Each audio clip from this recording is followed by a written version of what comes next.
welcome back, and if you're new here, my name is Becca and today I am talking about what I read in November.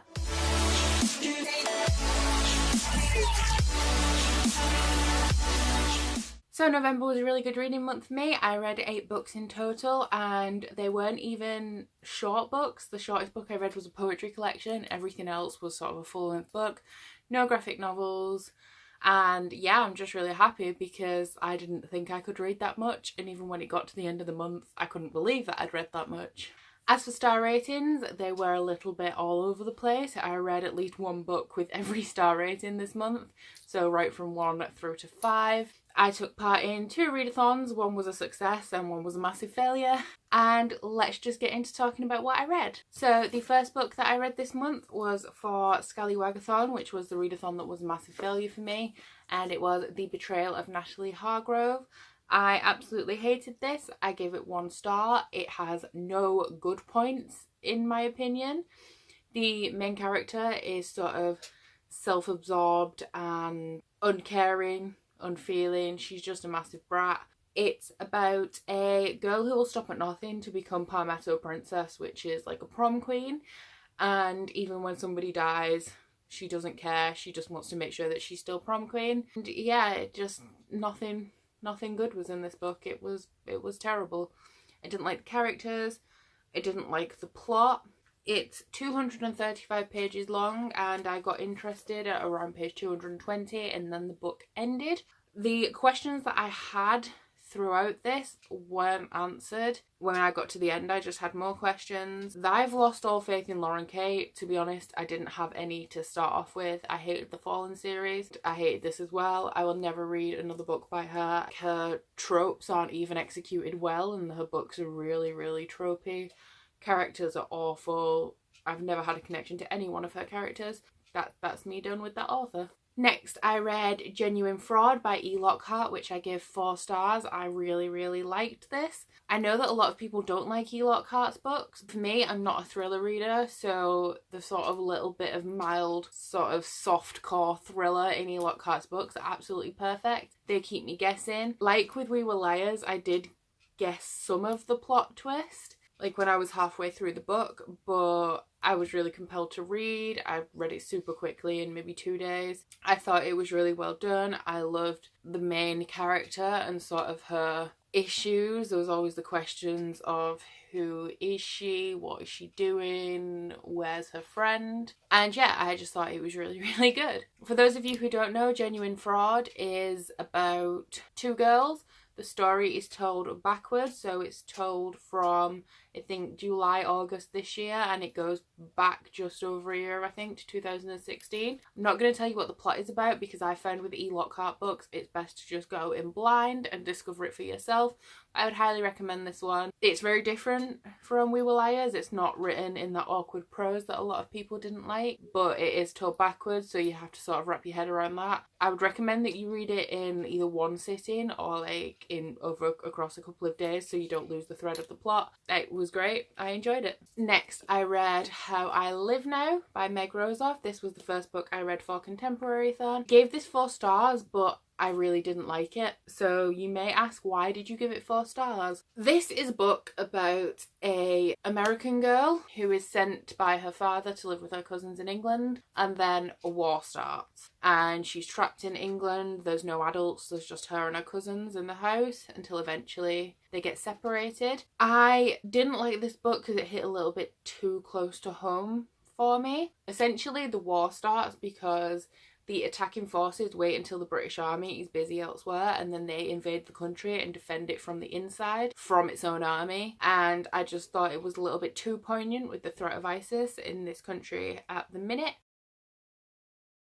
So I do think this was a really good book. I think it was very well done. The writing style at the beginning is very all over the place and it's sort of, it has no punctuation, no quotations. It's all just like a really fast flow speech. But as you get further on, the writing becomes more legible and there is a reason for that. It is explained at the end of the book. I thought that it was very emotional. It was really hard hitting. Didn't love the ending so much, but that could just be me. I just didn't like how uncomfortable this book made me feel, so I think it's really good. If you think it sounds good, then go ahead and read it, because it is a good book.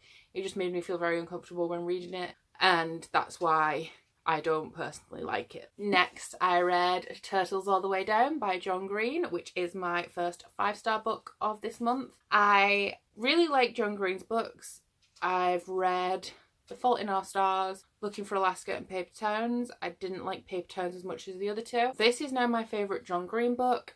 I think it has very good anxiety rep in it. I know somebody who has anxiety, and I saw some similarities between the main character and the person that I know, so I think that was quite accurate. This book is about a girl who has anxiety, and her childhood friend's billionaire dad goes missing, and there's a $100,000 reward for any information on where he might be. So she sort of is coerced by her best friend to solve the mystery of this missing billionaire. As with most John Green books, it's a book about a whole lot of nothing. I know a lot of people have said they don't like this because of John Green's unrealistic plots, but that's one of the reasons that I do like John Green's books. They're a little over pretentious, and the plots are overwrought, and they're not too believable for contemporaries, but I like that, because if I wanted to read about something very realistic, I would just go out into the world and observe realistic people living their day-to-day lives. I don't need that in a book. I need escapism. And John Green's books are the perfect combination of real life and the bizarre. So that's what I really like about John Green. Like I said, great anxiety rep. I really liked the plot. And 5 stars. I can't say that if you were nervous about whether to pick this up or not that you should read it, because people are going either way. People are saying it's the best book ever. People are saying that it's terrible and they hate the plot. So depending on what you think about John Green's books is whether or not I think you should read this. But I thought it was really good. I'm not a contemporary reader, but I really love this. The last book that I read for Contemporary-thon was Sex and the City by Candice Bushnell. I gave this 2 stars. All of the books that I've read for Contemporary-thon I do talk about as well in my Contemporary-thon wrap-up, so I'll put that in the cards up above. But Sex and the City, it was better than I thought it was going to be, but it was also different than I thought it was going to be. I don't necessarily think it was terrible. It just wasn't for me. I'm not a chick lit person. I don't like adult contemporary or literary fiction because they're too realistic. This is told from the perspective of a columnist who is writing a magazine column about Sex and the City and the people that she knows in New York. So the chapters are called things like Meet the Guys Who Bed Models, and then the chapters are split up into subheadings. So in this one you have Wilhelmina Girls, a modelizer glossary, and Things Dissected. So they're written like magazine articles, and it's sort of a collection of columns that makes the full story of Carrie and her friends. Whereas I thought it was a story traditionally told about Carrie. Some parts were funny, some parts were overly pretentious, self-inflated. This book just made me glad that I'm not a female in New York, which is something that I would never say. When I was at uni, I did a journalism class, and I didn't like journalism students because they were very pretentious and thought that they knew everything about things and very outspoken.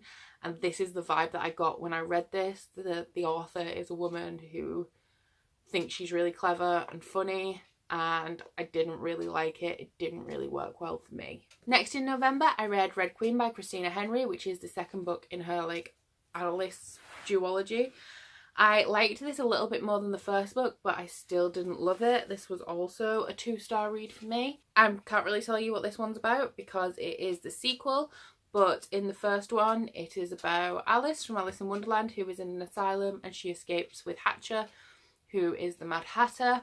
And the problems that I had with this are the same that I had with the first book. Everything's all very convenient. Like, they go off to look for someone and they get held up, and the person is just magically there and they didn't have to look for them at all. You could say that you could attribute this to sort of the whimsy of Lewis Carroll's original work.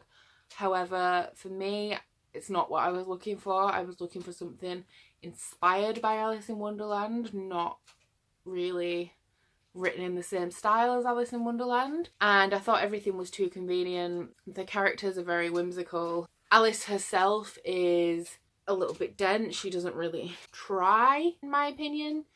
I don't really have a great deal to say about these books, just that I'm kind of disappointed. I thought they would be a lot better than they turned out to be, in my opinion. They have got some good reviews on Goodreads, so if you do like Irish retellings and horror, then maybe give it a go. For me, it just wasn't enough horror.